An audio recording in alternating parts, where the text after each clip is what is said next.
Okay everyone, now we are going to answer activity number 4, internal control.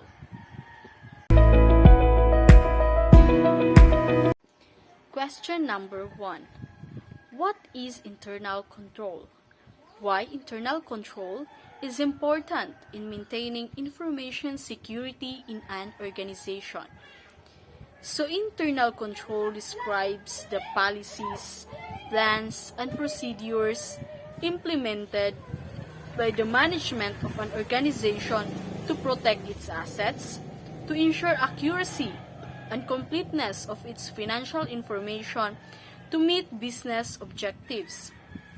Usually, the people who's involved in this effort are the entity's board of directors, the management, and other key personnel in the firm.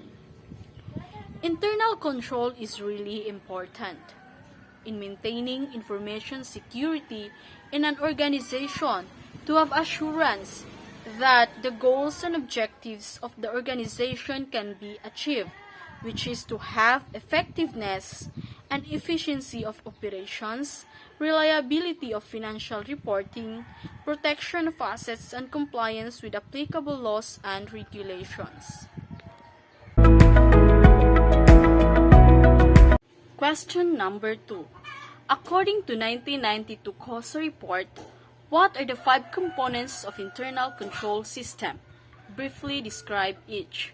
So the 5 components of internal control system are the following. The first one is the control environment.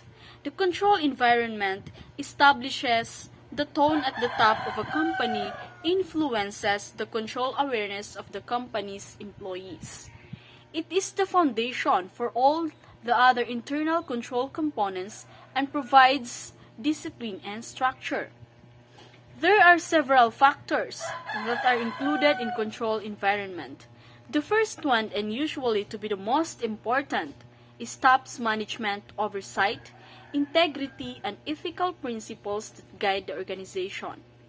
Equally important are the policies and procedures that management develops to assign authority and responsibility across the organization, as well as the policies for developing its responsibilities.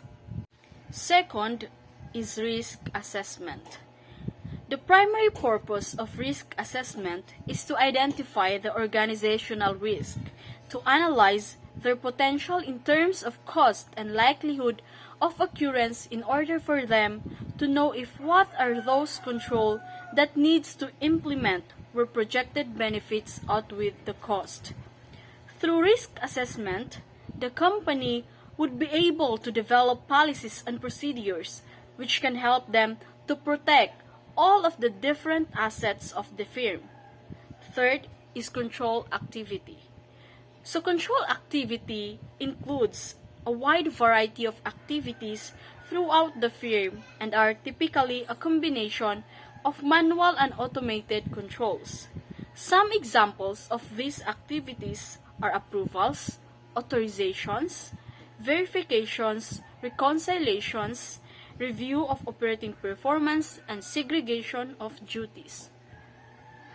Through properly designed and implemented control activities, then the management will have more confidence that all their assets and being safeguarded and that the accounting data processed by the accounting system are reliable. Fourth is information and communication. It is necessary that every managers in the organization must inform their employees about the rules and responsibilities pertaining to internal control. It is very important that all employees understand how important their work is, how it relates to the work of other employees in the firm, and how that relates to strong internal control.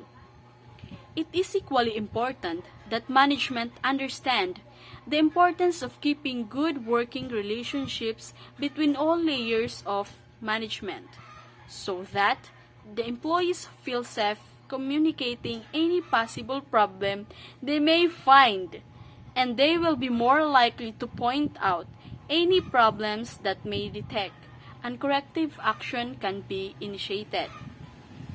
Fifth is monitoring. So monitoring is the evaluation of internal control. It should be an ongoing process. The managers at various levels of organization must evaluate the design and operation of controls. Afterwards, initiate corrective action when specific controls are not functioning properly. This can be done by daily observations and scrutiny, or management might prefer regularly scheduled evaluations. Question number 3. What is COSO? What is its importance in IS evolution or development? Are there other bodies similar function as COSO? If so, name some. So COSO is a committee of sponsoring organizations of the Tradeway Commission. So its goal is in updating the framework was to increase its relevance in the increasingly complex and global business environment so that organizations worldwide can better design, implement, and assess internal control. COSO is important in IS evolution or development because it provides leadership through the development of comprehensive frameworks and guidance on enterprise risk management, internal control, and fraud deterrence designed to improve organizational performance and governance and to reduce the extent of fraud in organizations. So COSO is a joint initiative of 5 private sectors, and they are the American Accounting Association, American Institute of Certified Public Accountants, Financial Executive International, the Institute of Internal Auditors, and the National Association of Accountants. Question number 4.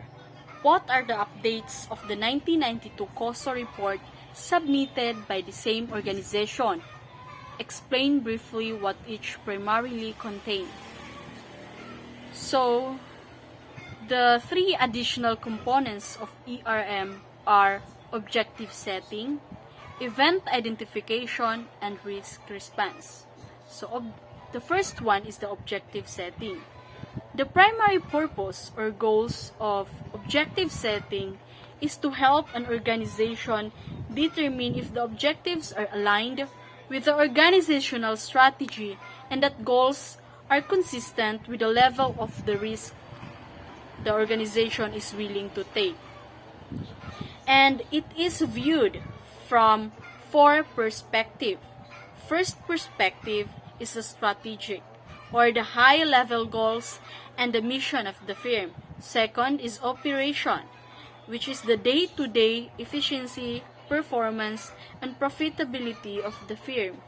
Third is reporting, which is the internal and external reporting of the firm. And fourth is compliance with laws and regulations. So the second additional components of enterprise risk management is the event identification, risk response. So, organizations must deal with a variety of uncertainties because many events are beyond management controls. Those includes natural disaster, wars, unexpected action or competitors, and changing conditions in the marketplace. Depending on the type or nature of events, management might be able to group some of them together and begin to detect trends that may help with risk assessment. As they identify and categorize risk, managers will be in a better position to determine the probable effects on the organization. They can then formulate and evaluate possible response options for the organizations.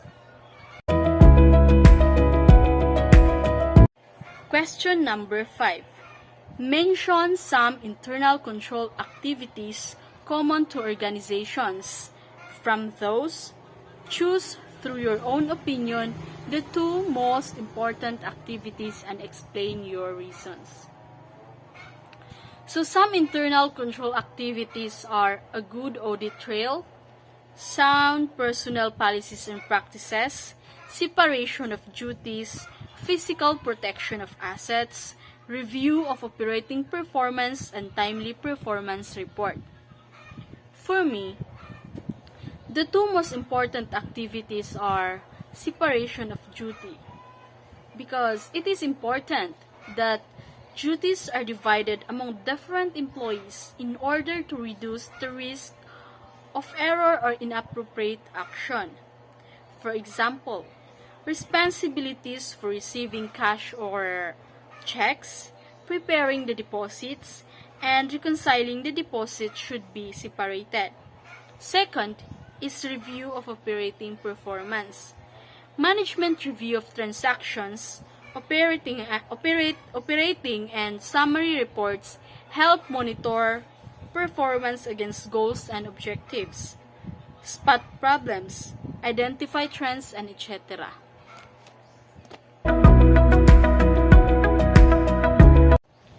Question number 6.